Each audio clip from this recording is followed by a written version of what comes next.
Lisa grew up in a household where violence was the norm. Her father was an alcoholic who would often come home drunk and start beating her mother.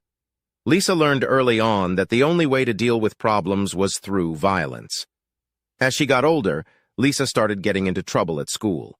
She would get into fights with other kids, and she started hanging out with a rough crowd. Eventually, she joined a gang, and her life took a turn for the worse. Lisa thought that being in a gang would give her a sense of belonging, but all it did was perpetuate the cycle of violence that she had grown up with. She was involved in robberies, drug dealing, and violent attacks on rival gangs. But even as she committed these acts, she knew deep down that it wasn't right. One day, Lisa was arrested for armed robbery. She was facing a long prison sentence, and she knew that this was her wake-up call.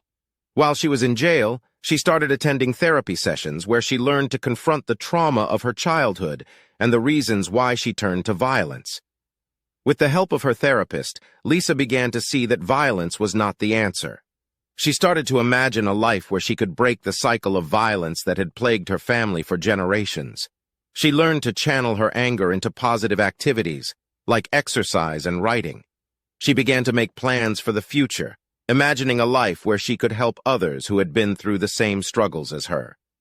When Lisa was released from prison, she knew that it was going to be hard to stay on the right path, but she was determined to make a change. She started attending support groups, where she met other people who had turned their lives around. She also started volunteering at a community center where she worked with troubled youth. Lisa found that helping others was the key to her own recovery.